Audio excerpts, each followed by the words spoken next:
నమస్తే, welcome to Durgam channel.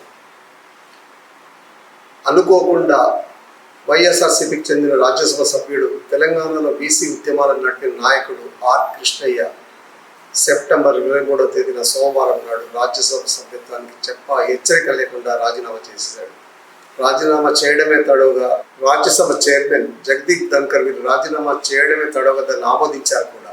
దీంతో రకరకాల రూమర్స్ బయటకు వచ్చినాయి. అతను నేషనల్ బీసీ కమిషన్ మెంబర్ అవ్వబోతున్నాడని, ఇంకొకటని రకరకాల కాంగ్రెస్ పార్టీలు చేరబోతున్నాడని రకరకాల రూమర్స్ వచ్చినాయి.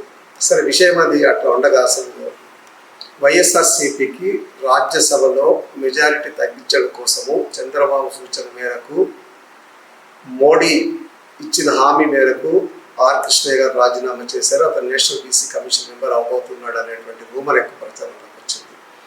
ఇది నిజమా కాదా తెలియదు, కానీ వీరి రాజీనామాతో వైఎస్ఆర్సీపీ బలము రాజ్యసభలో 8కి పడిపోయింది. అంతకుముందు 12 ఉండేవి.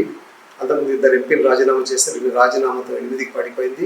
4th లార్జెస్ట్ పార్టీగా ఉండేది రాజ్యసభలో పార్టీ. ఆ పార్టీ బలాన్ని తగ్గించడం కోసము తెలుగుదేశం పార్టీతో జతగట్టిన బీజేపీ చేసినటువంటి వ్యూహంలో భాగంగానే అక్కడ ఆర్ కృష్ణయ్య గారు రాజీనామా చేశారన్నటువంటి వాస్తవం.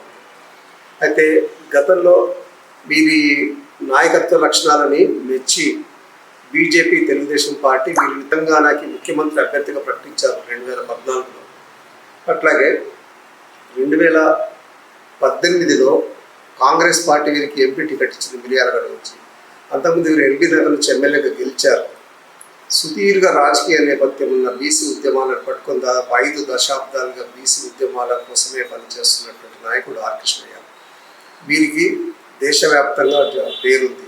రాష్ట్ర విభజన తర్వాత వీరి పార్టీని జాతీయ సంఘంగా ప్రకటించి, జాతీయ బీసీ సంఘంగా ప్రకటించి వీరు జాతీయ అధ్యక్షులుగా ఉన్నారు. మొత్తం మీద బీసీ సమస్యల మీద, ముఖ్యంగా విద్యార్థుల సమస్యలు, ఉద్యోగుల సమస్యల మీద వీరికి చాలా గ్రిప్ ఉంది.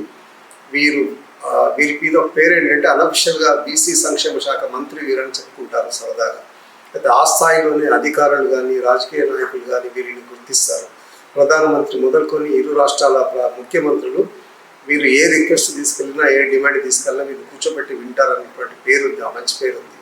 కాకపోతే 7-10 దాటుతున్న వయసులో వీరు నేషనల్ బీసీ కమిషన్ మెంబర్గా కనుక అయితే, చైర్మన్ కనుక అయితే, ఆ చైర్మన్ హోదాలో వీరు బీసీలకు పనికొచ్చే పనులు కొన్నైనా చేద్దారని ఆశిద్దాం. ఆర్ కృష్ణయ్య మాత్రం తాను బీసీ ఉద్యమాన్ని బలపరచడానికే రాజ్యసభ సభ్యత్వానికి రాజీనామా చేశానని చెప్పారు. రానున్నది బీసీల రాజ్యమే, వాళ్ళ రాజ్యాధికారం సాధించడం కోసమే నేను రాజ్యసభ సభ్యత్వాన్ని వదులుకున్నానని చెప్పారు.